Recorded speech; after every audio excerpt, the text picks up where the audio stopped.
Hey, everybody. Welcome to another edition of Cool Companies You Should Know, brought to you by Career Club. I'm Bob Goodwin, president at Career Club. If you're not familiar with Career Club, please check us out at career.club, where we're using proven sales methods and tools to help people find a career that matters to them. This is a live event, which is fun. So please let us know where you might be calling in from. Obviously, if you've got questions or comments, we would love to take those as we can. And then I also want to thank my two colleagues, Heather Zinzer and Joey Pace, who are the magic of making an episode like this happen. So guys, thank you so much. Also, lastly, would love to encourage you guys to follow Career Club on LinkedIn. We're posting content all the time. We're doing cool events like we're getting ready to do here in a minute. We're doing posts, things like that. And then I'd also encourage you to follow me, and please feel free to connect with me on LinkedIn. Would love to have that relationship with you. So without further ado, let me introduce our guest today, the CEO and co-founder of Social Standards, Devin Bergman. Devin, welcome. Hey, Bob. Thanks for having me. Hey, everyone. Awesome. Hey, so where are you calling in from today, Devin? Where are you? I'm in New York. I'm downtown in the Tribeca area of New York City. Awesome. Yeah, Very we just moved here recently. We've been here 2 years. Before that, Bay Area, San Francisco for 15, 20 years before that. But loving it so far in New York. It's been amazing New York's living a ton here. Of fun. I worked there for 5 years. New York is very singular. It's a unique place. So very cool. Much. So one of the things that we like to do is just a little bit of an icebreaker that we call Rocks Fab 5 to help people get to know you a little bit, which is always fun. Okay. So we're always kind of doing the geography thing, but where were you born and raised, Devin? Yeah, so I was born in Philadelphia, Northeast Philadelphia. Lived there through, till I was about middle school age, and we moved to South Jersey, so the burbs of Philadelphia. That's where I went to high school. And then, so Philadelphia, South Jersey area is where I was kind of born and raised. Awesome. And then where'd you go to school? So college, I went to University of Miami, not to be confused with Miami University in Ohio. I'm the U of Miami. Which is just a few miles from my house, but yes. Yeah, so Florida, Miami. Yeah, the U. Great year. I mean, I was there 99 till 03. Football team won championships. It was like, man, what a place to be and a time to be there. It was great. No, that's super cool. And then just a little bit, Devin, about your family. Yeah, so I have so my parents are still with us. So they're we're just relocating to Florida. My sister in California, we all grew up together with, and then my wife and my wife I met in University of Miami. Awesome. We're both UM alumni, and he just turned. There's balloons literally sitting right here. He just turned 11. We have an 11-year-old son. Oh, happy birthday! Yeah. That's cool. Yeah. Very cool. That's great. And then, and yours is really interesting. Just to share a little bit with folks about your career arc and how you ended up at Social Standards. Yeah, so it's funny. I'm a musician, if you can't tell by all the music gear behind me, the long hair, the tattoos. But I was always in the music and audio. The joke is I wanted to be a drummer, and my dad said, you can be a drummer, but you're going to get a job on a cruise ship probably, or you can get an engineering degree and have something to fall back on. And luckily I listened to him. So I went to University of Miami for audio engineering. So it was an electrical engineering background, but it's really focused on audio. So all the math and science and engineering, but really teaching you how to build the instruments and the technologies. I really got into digital audio and speech processing, and it's just like college, right? You never know what you're going to really fall in love with until you're there. And so I started my career at Dolby. So I got recruited out of my master's program from to Dolby Laboratories. That's what brought me to San Francisco. I was a sales engineer, like a customer experience, customer success person. I was the youngest person in the company. I was 21 years old. Pre-IPO. It was unbelievable time to be there. And there was just a lot of opportunities of being a company. It's such a big brand, but it was such a small company, family owned. And when Ray Dolby took it public, and we all did very well, I mean, reasonably for our age and experience at the company. But I was there. I ended up running the PC computer division for the product team there. Grew it to like an amazing $270 million of revenue. We had a 3-person team. It was such a great ride and experience. Yeah, being there and just being so young and being able to do so much. And it gave me the entrepreneurial bug, is what I like to say. But I was more of an entrepreneur, right? Working for a company. And so I decided to move on from there after about 7 years to Grace Notes, which just got acquired by Nielsen. When I was there, it had just been purchased from the founders that were still there when I was there to Sony. And I came in to run the home entertainment and video business for them because I was really getting into metadata and really kind of the really complexities around data. And I met my co-founder now, Vladimir Bogdanov. So that's where I met Vlad. Vlad and I rebuilt like all the video stuff for them. I was there for 2 years. It was a quick tenure, but that's when I decided it's time to go and do my own company. And that was what eventually became Social Standards. That is really, really cool. And I like so much of what you're talking about. Like college, you start to figure out what you like, right? And you got really deep into it. And then, you hit the Dolby wave. Sounds like it's just the right time. And yeah, we kind of learn by doing a lot, right? And you start getting into things like, hey, I'm actually kind of good at this. I actually like this. And I think married with your music passion, that makes a lot of sense. What I like to say is, I'll be just really honest with you, Bob. I was very arrogant when I was at Dolby and Grace Note. I was 20 something years old, running this huge portion of the business, crushing it. It wasn't until I became an entrepreneur, because I was like, oh, I can do what Zuckerberg does. All these guys and all these people just doing these startups. Why can't I? I'm in the Bay Area. Man, I tell you, you start a startup and it's the most humbling.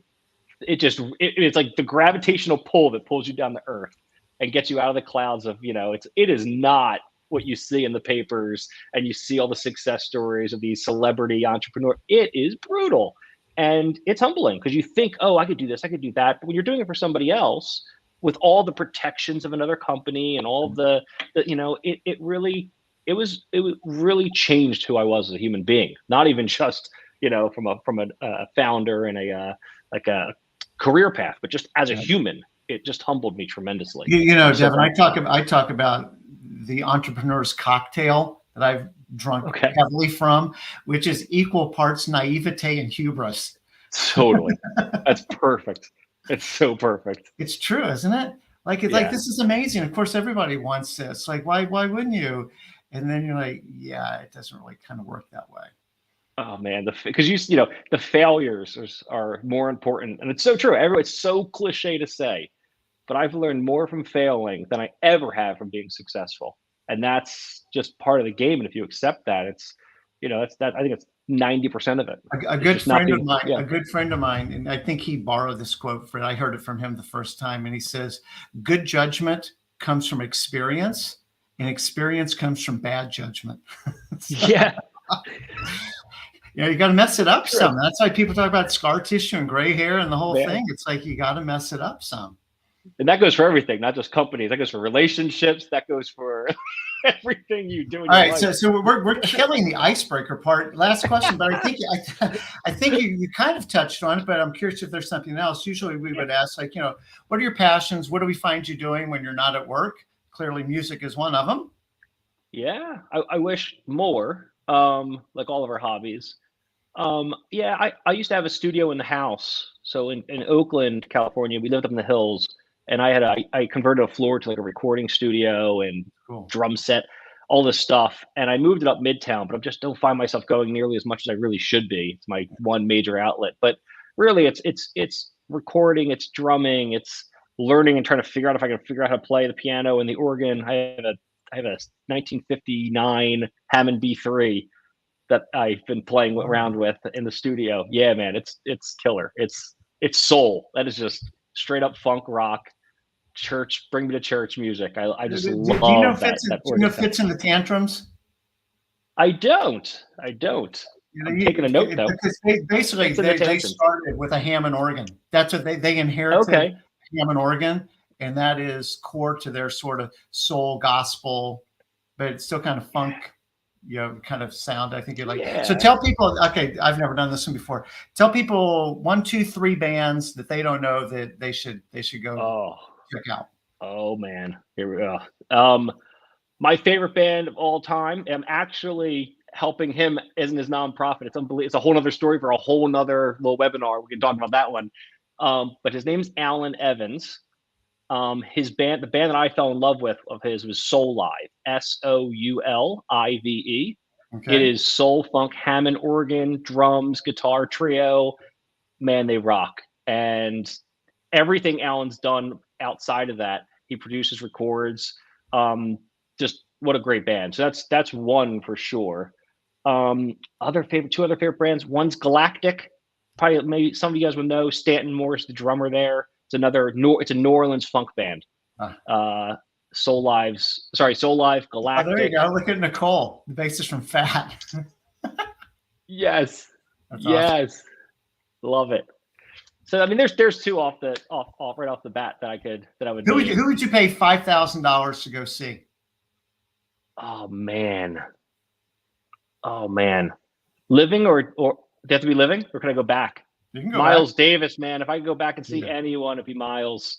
Man, I've seen a lot of those cats like Chick Corea Oh, yeah. live multiple times, Herbie Hancock. I've just been going down the list of all my favorite jazz legends. But man, to go back and see Miles play, man, that there's not a price I could put on it. Like people want to go to space. No, I want to go back and watch Miles. Like that's all I care. That's cool. All right. So let's get on with it. So Yeah. you had talked about at Grace Notes where you started kind of falling in love with metadata and you met Vlad and everything. Tell people kind of, first of all, just what is social standards, and then we'll kind of bridge into what's the gap that you guys saw in the market, and how do you uniquely address it? Yeah. Well, Social Standards is a cool company you should know about. Amen. So Social Standards, it's really a consumer analytics company. It's a consumer insights, intelligence. We call it consumer forecasting. So what do I mean by that? It's really making kind of like the largest panel of consumers that exists, but it's in an authentic, organic, totally objective way.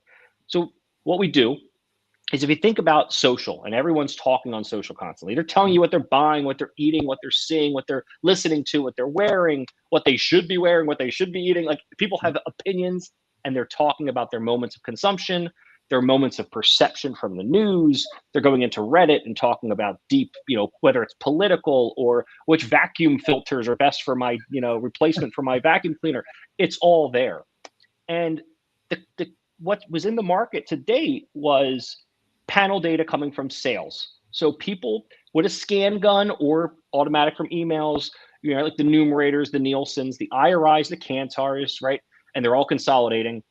They all do a very similar thing where they get access to sales data, and then they build panels that scan what they're purchasing, and then they basically use that as a statistical viable set of data to be able to go learn about what's happening in the market. And every company needs to buy that data. They all need to understand what's happening with their competitors, et cetera. The reason that works is because it's a syndicated data set, meaning it's built once and everyone can get access to it. And it's all the same. So if you're L'Oreal, you don't have to worry about getting Estae's data because it's all there integrated. Okay. What Social Standards is, we do exactly that concept, but we use hundreds of millions of public people talking in public posts on Instagram, Twitter, Reddit, live news, TikTok.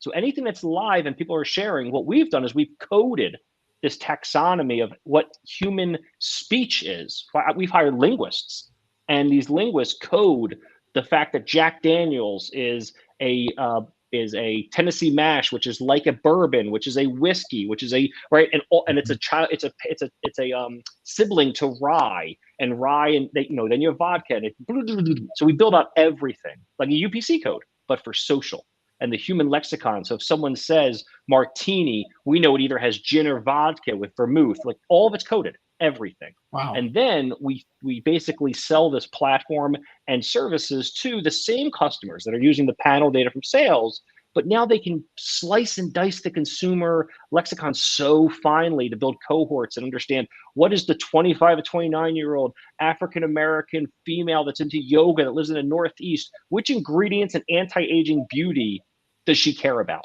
And one click of a button, hundreds of millions of data points are just boom, right in front of you, where you can get exactly what you're trying to get to in a way that panel data just cannot slice nearly as thinly as when you have the universe of social.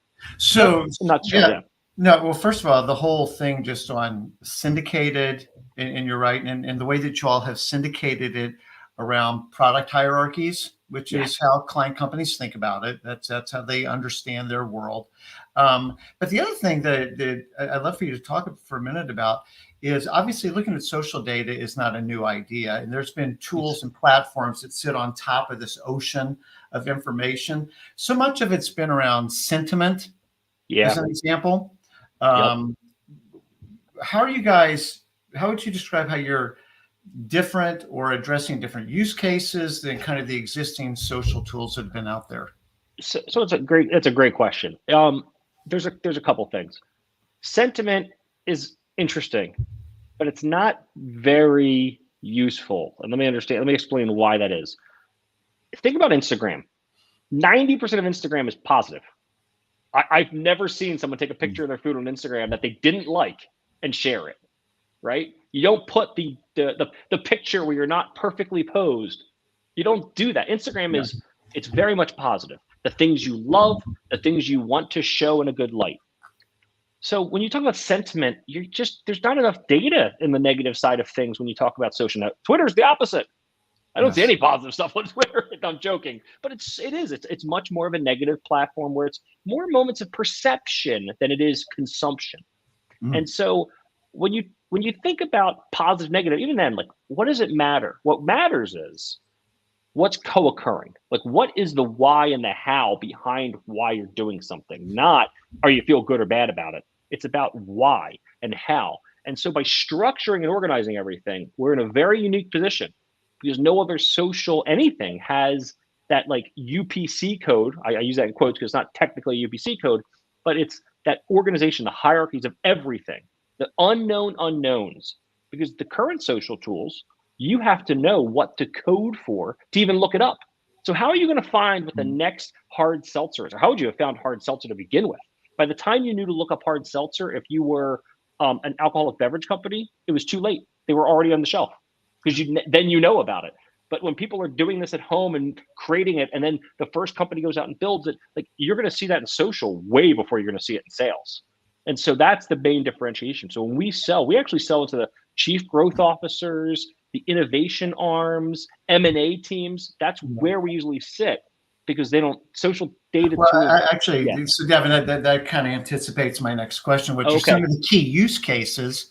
So, as somebody who's been selling to insights people, marketers for a pretty long time now, kind of it seems like the most common use cases around innovation, communication, and activation. So in store or Yeah. online or whatever. Yeah. Maybe you could just sort of expand on that a little bit of how people are using the data around one of those three things or something else. Yeah. So it's funny. I was on a call with Estee Lauder's Jane Lauder's team. That's where we sit. And we were talking about panel data and social, and one of the I'm not going to name them by name, but like one of the people on our team was basically said, very senior exec said, like we're not even using panel data as much as we are using social because like to my point, social's so first, Yes. right? We see it earlier, we see it first. So what that means is you end up sitting in use cases that are first. Like innovation is a first thing, right? You innovate. It's the first it exists. M&A, understanding companies and what that brand's value is to the core. Like there's never been a way to truly understand consumer, like how a consumer values, consumer health, what is driving consumer retention and alignment to a brand. And we can actually see like this is the reason this brand has such a loyal following without doing surveys. That's the other aspect. We replace surveys all the time because we're instant versus having to do weeks of prep to then go find weeks of people or a bunch of people to then do weeks of analytics and then get back and find out you didn't answer the right question or you want to go deeper. That's you right. can't do that. So when you have, and that's what, 1,000 people, 2,000 people, we have hundreds of millions of people that you can go through the data and analyze in an objective way. It's like triple blind in a sense. There's no person like getting the question and leading the witness and getting some subjectivity in there. Yep. It's just watching, but doing it analytically. And so to answer your question, summarize it. It's innovation. It's category management. We're helping with M&A. And then we're helping with just brands in general, like competition, understanding and comparing yourselves against your competition against all things consumer.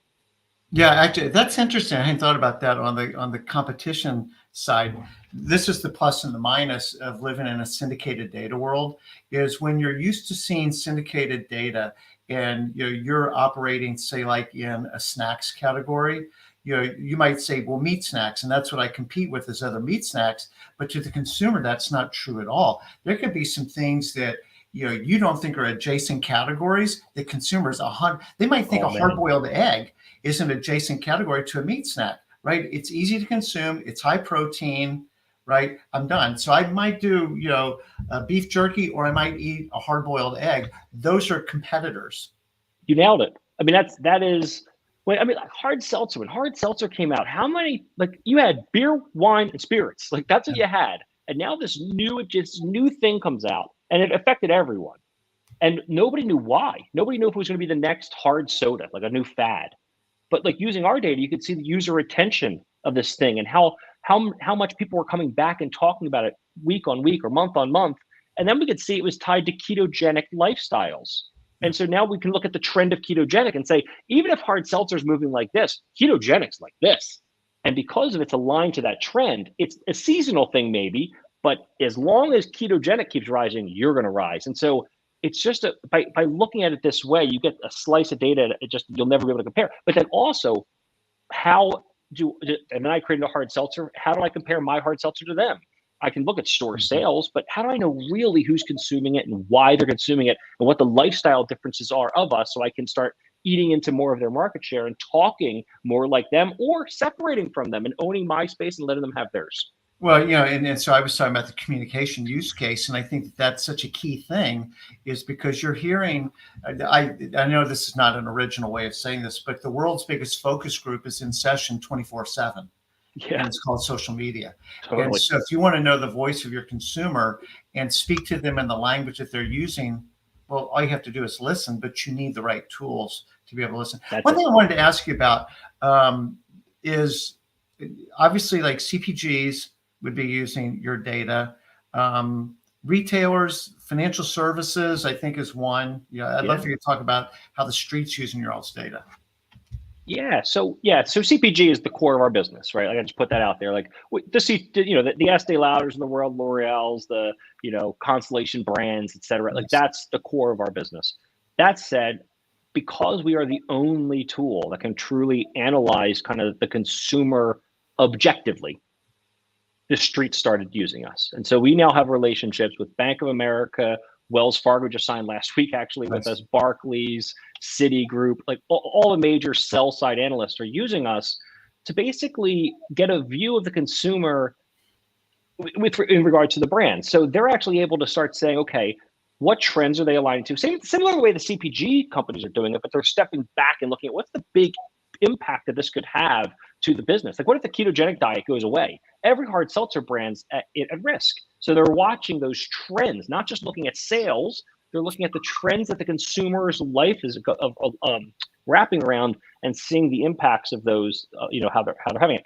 We're working on an ESG dashboard right now with one of the banks, and it's really being able to. I mean, like, what every public company CEO now has, like, an ESG bonus tied to them about how well they're doing. But how do you measure that? Like, how do you measure if the things you're doing are even the right things? The consumer tells you that, right? Yep. Of course, you got to figure out carbon emissions. We have a greater good that the CEOs have to do for these companies that consumers might not even understand. But wouldn't you want to know that the consumer doesn't understand it, so you can at least start educating them from the market? Yes. So you get the credit for the things you are doing? Or are there things you're not doing that you're missing, and the consumer's there to tell you? So we're creating this index. It's really an objective way of analyzing what's happening in the market. One thing is just with the street, because you initially said that you guys are, or you would classify it as being predictive, and the nature of the street is it's a forward-looking market, right? Telling me what already happened is of very little value to the street. That's already reflected in the share price. It's being able to anticipate and see around the corner in a way that the other guy isn't seeing around the corner yet. Absolutely. And I don't like using the word predictive. I mean, I definitely see your point. When people say predictive, it's like nobody's predictive because there's so many social companies like, oh, we're predictive. And all these analytics companies, these startups that say we're predictive. I'm not predictive. I can forecast. Forecasting requires numbers. It requires data. It requires analytics. Predictive is a crystal ball. It doesn't exist. Like, you can't just predict. You can forecast intelligently off math, off analytics, off of objective data versus history versus future trend lines. That's what we do. And that's why we call it consumer forecasting. It's not consumer predicting, it's consumer forecasting, just like you would do financial forecasting, looking at the past and then projecting out into what's happening in the future. We're doing the same thing with what consumers are doing, but we're doing it in a real-time way that's so much faster and more forecastable, if you will, with this type of data set. Yeah. So apologies for using the word predictive forecasting. No. So let's sort of transition the conversation here a little bit, because I know that part of the Cool Companies thing is people want to, and this has been great, Devin. I think you do such a great job of representing the company. People are always very interested in leadership style, values, culture, things like that. I wonder if maybe you could kind of transition off the product and maybe more onto the company and some of those things. It's been a ride. I mean, we're learning as we go, like anything else. And I'm not going to sit here and pretend like we've had the perfect culture right out the gate and like everyone's just like, it's been the perfect company. We're young, we're the first time, CEOs and executives learning as we go. And the biggest thing about the culture that I like to preach is failure. I fail. People know I fail, right? I think we're going to go this way. Maybe I was wrong. Let's create this product. Maybe it was wrong, but we learn from it. And the next thing we do is smarter. The next thing. And so from a culture perspective, like, I want my people to fail, but fail fast, fail intelligently, and don't fail the same way again, right? Like, learn from that and expand upon it. So, I mean, we've had our growing pains like any startup does. Our vision of the future was, not, our North Star was here. It really should have been here. And then we learn and pivot and adjust it. And it's constant. So it's the malleability, like the ability to be flexible and roll with it, but also give everything you have and just fail and learn and adjust as you go. And it's accountability. Like, it's accountable. Like, make yourself self-accountable that you have, people are relying on each other. So it's a level of trust that we try to build with the organization. Every individual, like, we're not micromanagers. We never have, we never will. It's just a very much of, we try to hire the best people for the role that can really self-manage themselves as best they can. Yeah. We're here to educate, we're here to learn, but like, you have a responsibility. Do your job and do it well so everyone else can, take that and run with it because everyone's, connected. But it's really, that self-accountability, and don't be afraid to fail. So it's a really open place of working, if you will. Yeah. So I believe that A players like being in a self-accountable environment, right? Because they're not trying to hide, and they want to be around people who do what they say they're going to do to the best of their ability. On the failing bit, what'd you say? You said fail fast, don't make the same mistake twice. But what about failing transparently? Like I might have screwed it up a little bit. How do you let people fail and be okay with telling you, hey, Devin, I think I just screwed this thing up, but I wanted to come to you and tell you quickly? Yeah, and it's by example too, right? It's when someone has a failure, we're not like dragging them through the streets or like putting tying up the noose. It's really just being open about, like, we made a mistake. Let's fix it. We had an employee and I'm not going to obviously mention names, but like, they made such a major mistake in the database. They thought they were doing the right thing. They went down a rabbit hole, and oh my God, the impact it had across the whole analytics platform. He learned from it, never made the mistake again, and he helped us make a better system to catch those things in the future, which actually, I'm so glad it happened like 6 years ago, than if it happened now with the amount of dollars and users and peoples that we have relying on our platform. I'm so glad he made that mistake then, because that type of mistake could have been detrimental to our business. So you have to have mistakes. Mistakes are necessary to improve. So it's all about how you treat the mistake and how you treat the person that made the mistake. And you lead by example. We never like drag someone through the street. We don't fire people over mistakes. It's just a matter of making sure it's known that it was okay, and we move on. Yeah, yeah, yeah. That is sort of the ultimate learning lab for sure with that kind of environment. With respect to when you're looking at either an existing employee or associate, or you're interviewing somebody, what are some of the cues that you're looking for? Maybe soft skills, traits, things like that that catch your eye. Honesty, right? Like don't puff your chest and act like, don't oversell yourself, right? Be transparent, be honest. I'm a very transparent person. I share way more than I probably should share, and hopefully my employees appreciate for me that. It's got me in trouble sometimes internally as well, right? It just, it's just the nature, and that's me learning to be a CEO.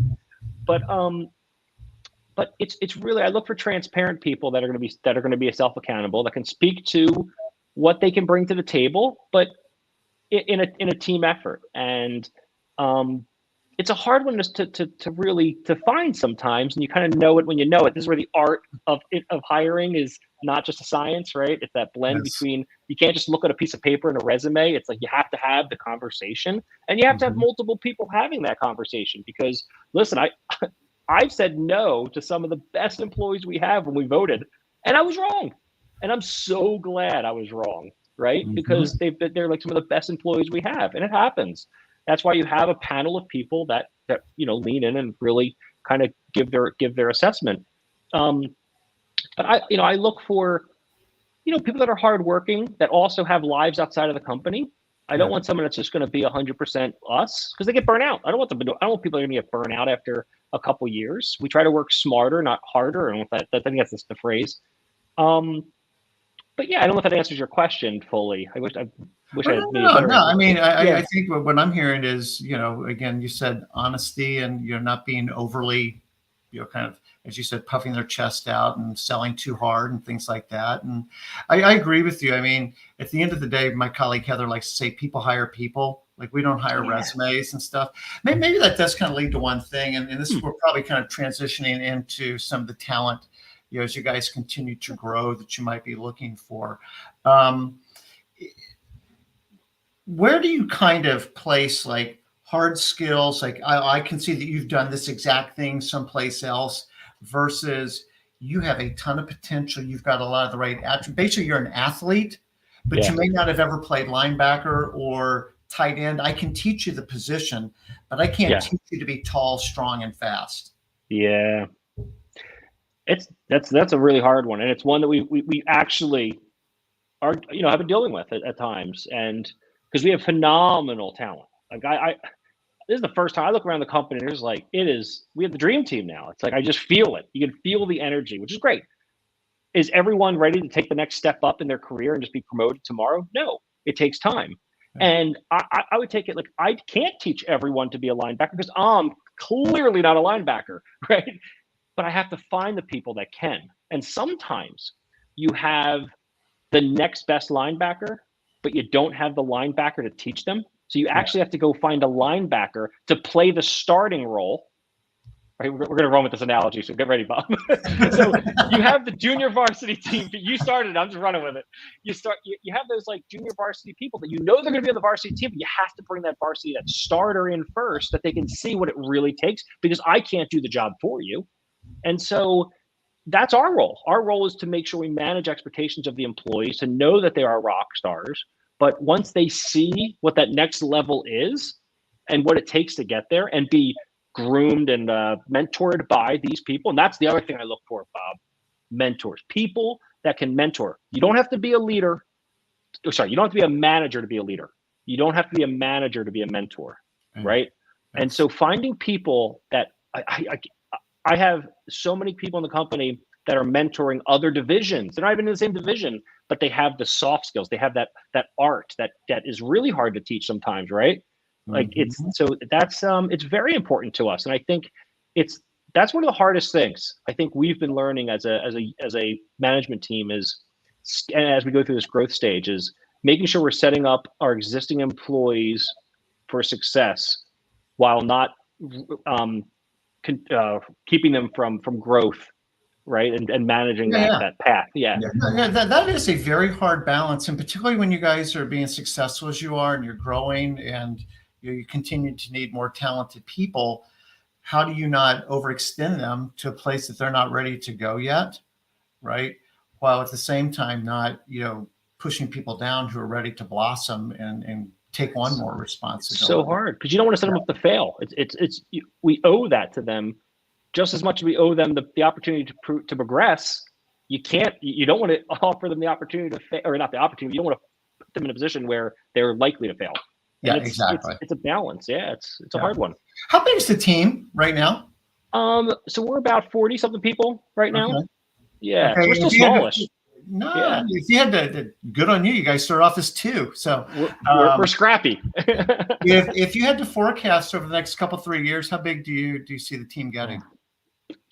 Ish. The company's doubling year on year. I mean, so we can do the math, right? But and we're doubling in all areas. So the revenue's doubling year on year. We are in growth stage, baby. Like it's exciting. It's an exciting time to be here. We fit that product market fits there.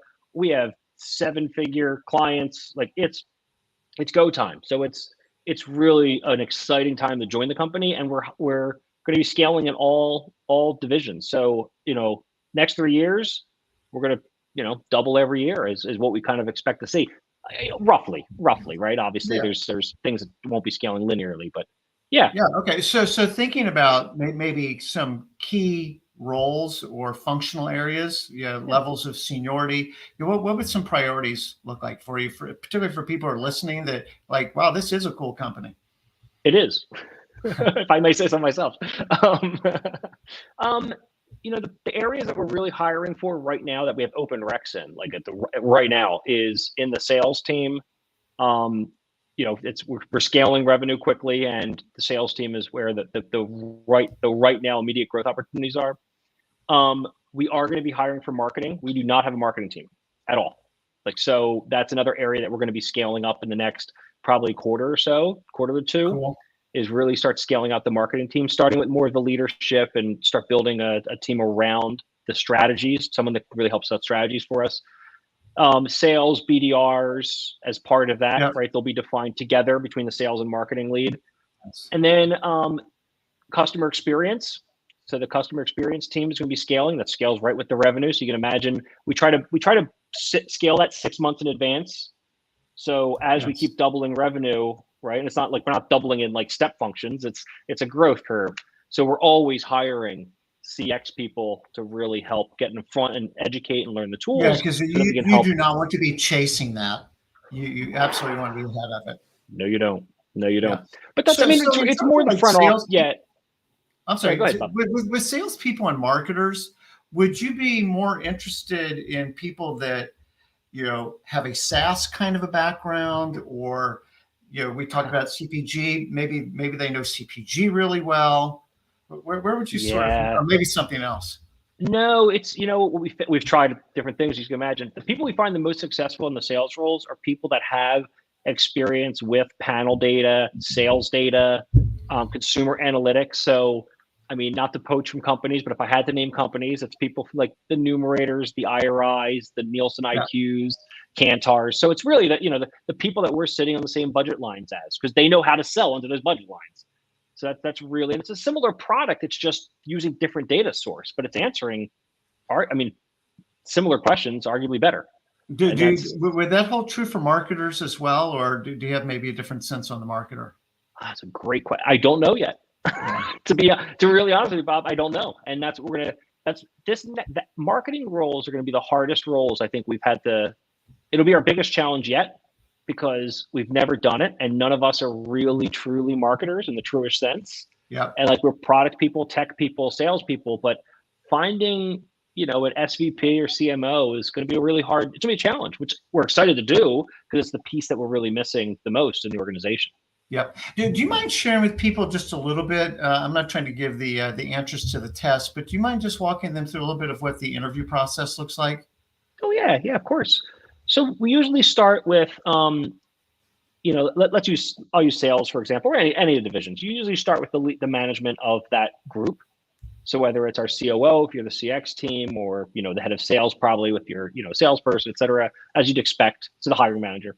And then an HR interview that probably actually precedes that. So it's probably the head of HR would have the first interview, just get the, sense of what you're looking for, make sure we're aligned at the highest levels. Then it's the managing director, the manager of the role, hiring manager. And then we do a couple interviews with some of the team for that division. So you get to really focusing on the division first, and then we start layering on more of the management team. So we do it depends on the role, obviously, right? Because not every one of these roles has. But if we're talking more senior role, it definitely goes to the CTO, my co-founder Vlad. It goes to the COO. And then I'm usually the last person. I'm looking for culture. I trust my team, unless the CMO is likely reporting to me, so I'll be very heavily involved in that process.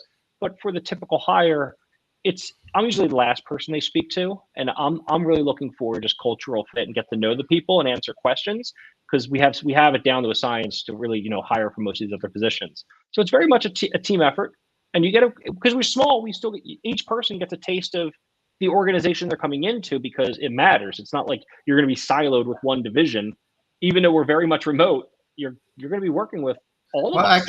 Actually, you brought up a great point. So you guys are very open to remote. Oh my God, yes. And I can't tell you how proud I am of the team. And that's a whole nother webinar about surviving COVID and that transition. But yeah, we closed down the Oakland and headquartered office out there completely. It still is. We have an office here in New York, but we use it every couple of weeks. We go in to do some conversations on the front end of the front door of business. So the sales and customer experience teams come in there. I come in a little bit when they're there, but they're really get together, talk about things, train each other in person, and then they go there. Yes. Everyone goes their separate ways. But yeah, we're very much remote first. Very much. Yeah, that's great that you guys have a presence though that people can go to, because at some level you can't slack your way to greatness, right? And I like that. No, really, right? I mean, you need to get together and, hey, Joe, can you show me how to do this? I'm just stuck. Yeah, come here. And there's just something about being together. And also the things you can't I like that slacking your right. The water cooler conversations. You can't measure that. It's so important just to have those moments of chatting about the HBO show the other day, but then it ends up going into something bigger, and it's important. And that I don't think anyone's figured that out remotely yet. Right, that's the thing. How do you? Well, it's funny. So the largest HR organization in the world is known by their acronym SHRM, Society of Human Resources Management, and we interviewed the CEO of SHRM a couple of weeks ago. We'll be doing that one in September. But cool. That's what he was talking about. It's nobody knows. Everybody is still figuring this out. And Apple, trying to crack the whip, saying you're going to be in here 3 days a week, and people are like, yeah, maybe not.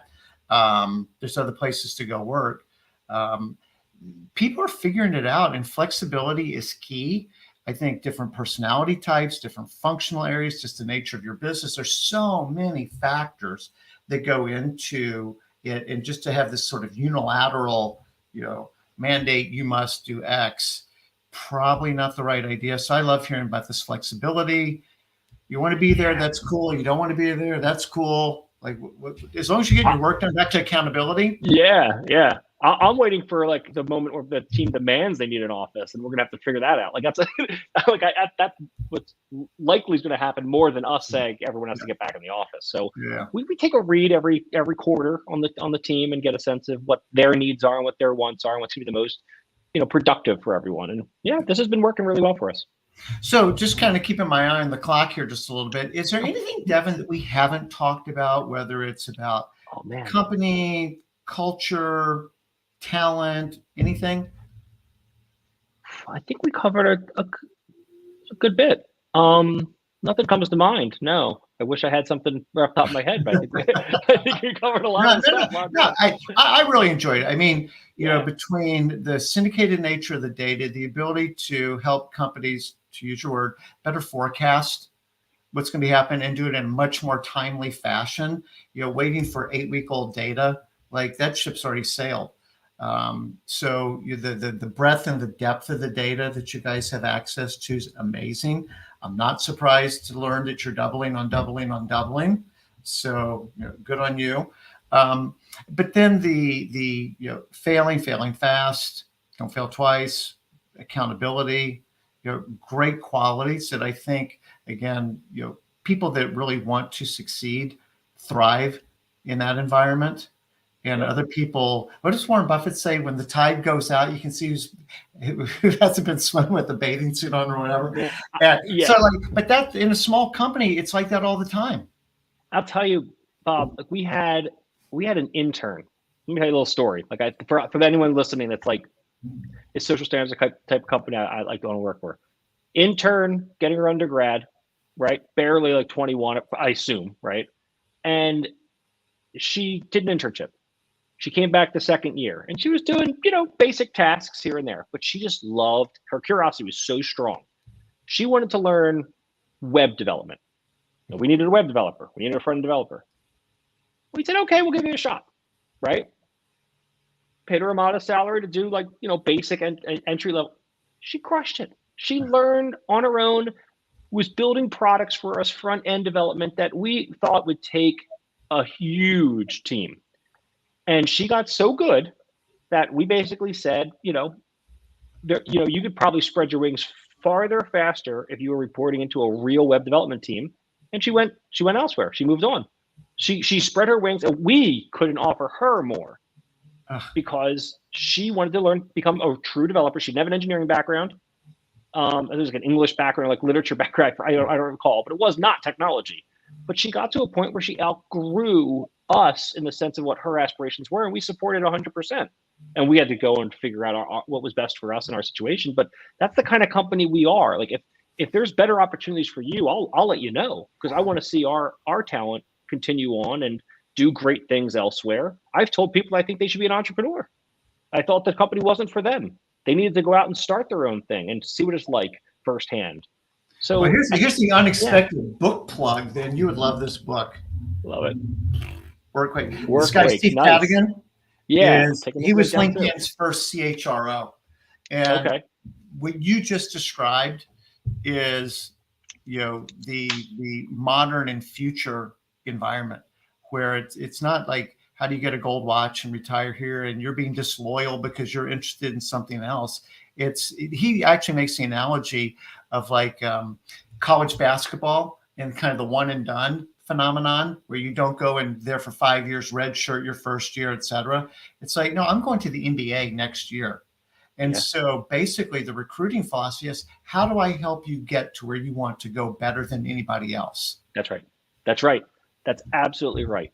And, 2-year stints is kind of normal. And then especially in the younger generation is like, it's, for me, it was 5-7 years. Generations before it was lifetime.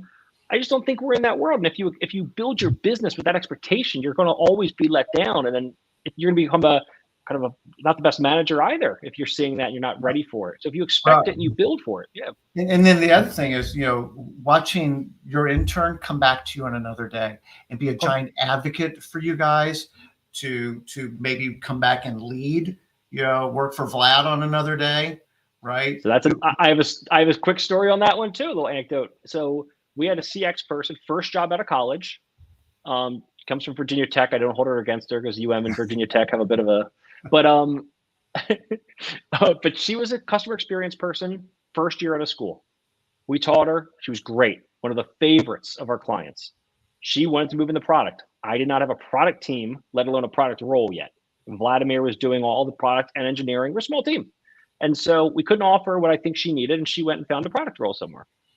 She was there a year and a half. She came, and I'll give you a little more transparency. She didn't buy her stock options. She was probably not in a position to do it. She comes back. We hired her, and we gave her stock options back, and gave her a product position when it came time. We made it right because she was the right person for the job, and she's crushing it. So it's all about taking care of your people, right? And this is a great example where stars left. We couldn't offer. We stayed in touch. When we were timed to have a product role, it was like, hey, are you interested? She came right back, and now she's hopefully happy. If she's listening, hope you're happy. I think she is.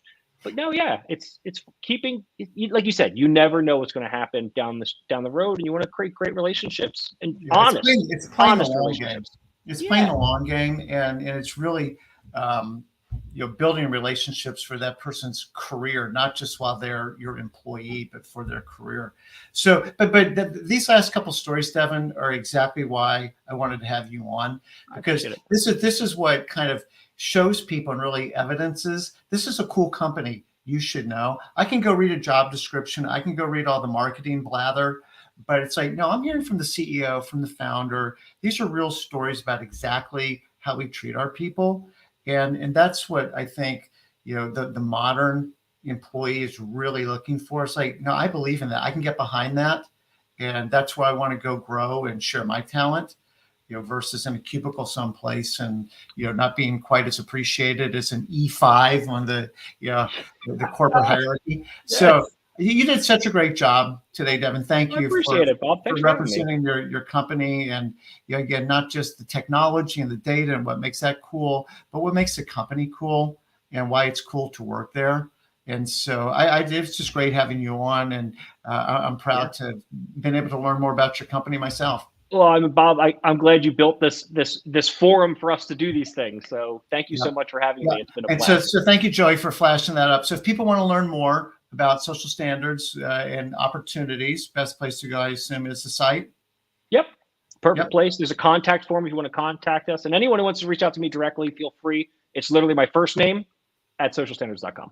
Yep. And LinkedIn connection's cool too. Yeah. Yeah. Welcome Awesome. them all. Well, Devin, this is great. Thank you so much. If Thanks, there's Bob. anything that we can do to continue to support you, we'd be happy to, but you've built a great team so far. I know it's only going to get better. Thank you, everybody who joined, and Nicole, Charlie, Tona, Jenna, everybody else. It's been great. And so with that, Devin, I'll let you get back to running a great company, and thank you again. Thanks, Bob. Okay. Thanks, everyone. Thank you, everyone, for listening. Take care. Really appreciate it. Cheers. Bye.